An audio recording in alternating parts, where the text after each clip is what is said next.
जानता भी है इसमें करोड़ों का खजाना। मैं 3 साल से परेशान हूं, इसे कोई खोल क्यों नहीं पा रहा है? अगर तूने इस तिजोरी को खोल दिया तो मैं तुझे पूरे 10 करोड़ रुपए दूंगा। शहर के सबसे पुराने बाजार के बीचों बीच एक इमारत थी जिसे लोग शर्मा सेठ की हवेली कहते थे। बाहर से देखने पर वह जगह किसी आम गोदाम जैसी लगती थी, लेकिन अंदर कदम रखते ही समझ आ जाता था कि यहाँ कुछ अलग है। मोटी दीवारें, भारी दरवाजे और बीचों बीच रखी हुई एक विशाल तिजोरी। वही तिजोरी जिसकी चर्चा पूरे शहर में थी। यह तिजोरी कोई साधारण तिजोरी नहीं थी। कहा जाता था कि इसके अंदर करोड़ों का खजाना बंद है, सोना, हीरे, पुराने सिक्के और न जाने क्या क्या। लेकिन दिक्कत बस एक थी, तिजोरी खुलती नहीं थी। पिछले 3 सालों से शर्मा सेठ ने हर मुमकिन कोशिश कर ली थी। बड़े बड़े इंजीनियर आए, लॉक एक्सपर्ट बुलाए गए, विदेशी मशीनें मंगवाई गईं। किसी ने कोड तोड़ने की कोशिश की, किसी ने सेंसर लगाए, लेकिन हर बार नतीजा एक ही रहा, तिजोरी वहीं की वहीं बंद। आज फिर वही दिन था। हवेली के बड़े हॉल में भीड़ जमा थी। बिजनेस पार्टनर, वकील, मीडिया और कुछ खास मेहमान। बीच में खड़ी थी वह काली मोटी लोहे की तिजोरी। उस पर पुराने किस्म के निशान खुदे थे, जैसे किसी ने जानबूझकर उसे रहस्यमय बनाया हो। शर्मा सेठ का चेहरा चिड़चिड़ा था। सफेद कुर्ता, मोटी सोने की चेन और आंखों में गुस्सा। सामने खड़ा आखिरी एक्सपर्ट अभी अभी हार मान चुका था। सॉरी सेठ जी, उसने कहा, इस तिजोरी का मैकेनिज्म बहुत अलग है। शायद बिना ओरिजिनल जानकारी के इसे खोलना नामुमकिन है। हॉल में हल्की सी खुसर-फुसर शुरू हो गई। कोई बोला, इतना पैसा और फिर भी तिजोरी बंद। कोई हंसा, कोई सिर हिलाने लगा। उसी वक्त दरवाजे के पास खड़ा एक लड़का आगे बढ़ा। उम्र करीब 15 या 16 साल। बदन पर फटा पुराना शर्ट, धूल से भरी पैंट और पैरों में घिसी हुई चप्पल। बाल बिखरे हुए, चेहरा दुबला, लेकिन आंखों में अजीब सा ठहराव। उसने धीमी लेकिन साफ आवाज में कहा, सेठ जी, मैं तिजोरी खोल सकता हूं। पूरा हॉल एक पल के लिए शांत हो गया। फिर अचानक हंसी फूट पड़ी।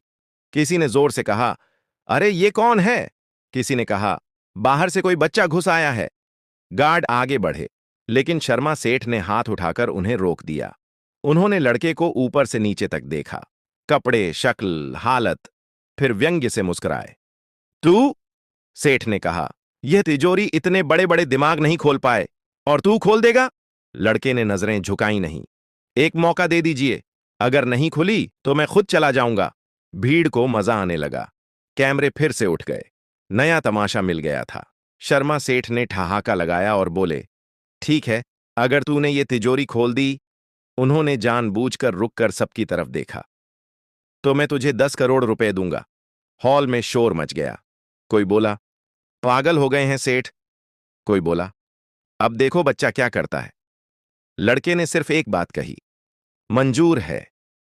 उसी पल, बिना किसी शोर के, वह लड़का तिजोरी की तरफ बढ़ा, और यहीं से शुरू होने वाला था वो खेल, जो सिर्फ ताले का नहीं, किस्मत का भी था। लड़का तिजोरी के सामने आकर खड़ा हो गया। इतनी बड़ी, भारी और ठंडी तिजोरी उसने पहले कभी इतनी नजदीक से नहीं देखी थी, लेकिन उसके चेहरे पर न डर था, न घबराहट, बस एक गहरी सांस और पूरी तसल्ली। भीड़ में से कोई बोला, अरे इसे तो ताला छूना भी नहीं आता होगा। किसी ने हंसकर कहा, लगता है सेठ जी आज दान करने के मूड में हैं। शर्मा सेठ हाथ बांधे खड़े थे। उनके चेहरे पर आधी हंसी, आधा तंज। उनके लिए यह सब एक मनोरंजन था। उन्हें यकीन था कि कुछ मिनटों में यह लड़का थककर खुद पीछे हट जाएगा। लेकिन लड़के ने किसी की बात नहीं सुनी। उसने सबसे पहले तिजोरी को गौर से देखा, बहुत गौर से, जैसे वह सिर्फ लोहे का ढांचा नहीं, कोई पुरानी कहानी पढ़ रहा हो। उसकी उंगलियां तिजोरी की सतह पर हल्के हल्के घूमने लगीं, कभी ऊपर बने निशानों पर, कभी किनारों पर, कभी नीचे के कोनों पर। एक बुजुर्ग वकील ने पास खड़े आदमी से फुसफुसाकर कहा, देख रहा है, ये यूं ही हाथ नहीं फेर रहा, कुछ ढूंढ रहा है। लड़के ने कान से तिजोरी को छूकर हल्की सी थपकी दी। फिर दूसरी तरफ से भी धक धक। अंदर से आवाज थोड़ी अलग लग रही थी। उसने आंखें बंद की। भीड़ को लगा अब कोई नाटक शुरू होगा, कोई जादू, कोई मंत्र। लेकिन कुछ नहीं हुआ। वह बस खड़ा रहा, शांत, जैसे अपने दिमाग में किसी नक्शे को दोहरा रहा हो। दरअसल उसका नाम नीरज था।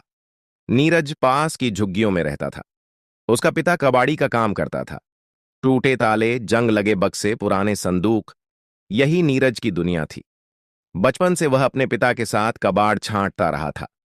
कई बार ऐसे ताले मिलते जो दिखने में बेकार होते, लेकिन नीरज घंटों बैठकर उन्हें खोल देता। उसे मशीनें नहीं आती थीं, उसे किताबों की भाषा नहीं आती थी, लेकिन उसे सुनना आता था। धातु की आवाज, दबाव का फर्क, खाली जगह का अंदाजा। नीरज ने तिजोरी के दाईं ओर बने एक छोटे से उभार पर उंगली रखी। वहां कोई बटन नहीं था, बस थोड़ा सा फर्क। उसने वहां हल्का दबाव डाला, फिर छोड़ा। कुछ नहीं हुआ। उसने दोबारा कोशिश की, इस बार दबाव थोड़ा बदल कर, फिर नीचे वाले कोने में वहीं किया। भीड़ बोर होने लगी। एक रिपोर्टर बोला, लगता है खत्म हो गया शो। लेकिन तभी नीरज रुक गया। उसने सिर थोड़ा तिरछा किया, जैसे किसी हल्की आवाज को पकड़ लिया हो। फिर उसने दोनों हाथ तिजोरी पर रखे, एक ऊपर एक नीचे। धीरे धीरे दबाव बढ़ाया। क्लिक। बहुत हल्की आवाज, इतनी हल्की कि आधे लोग सुन ही नहीं पाए। लेकिन नीरज के चेहरे पर हल्की सी मुस्कान आ गई। शर्मा सेठ सीधा हो गए। ये आवाज, उन्होंने खुद से कहा। नीरज ने आंखें खोल दी। अभी तिजोरी नहीं खुली थी, लेकिन कुछ जाग चुका था। और यह तो बस शुरुआत थी। क्लिक की वह आवाज छोटी थी, लेकिन असर बड़ा। शर्मा सेठ की आंखें अब तिजोरी से हट नहीं रही थीं। जो लोग अभी तक हंस रहे थे, वे भी चुप हो गए। हॉल में अजीब सा सन्नाटा फैल गया, जैसे किसी ने हवा रोक दी हो। नीरज ने हाथ पीछे नहीं खींचे। उसे पता था कि यह ताला एक झटके में नहीं खुलने वाला। यह उन तालों में से था जो ताकत नहीं, धैर्य पहचानते हैं। उसने फिर से तिजोरी को थपथपाया। इस बार अलग जगह। धक धक। एक तरफ से आवाज भारी थी, दूसरी तरफ खोखली। उसके माथे पर पसीने की हल्की बूंदें आ गईं। कपड़े पुराने थे,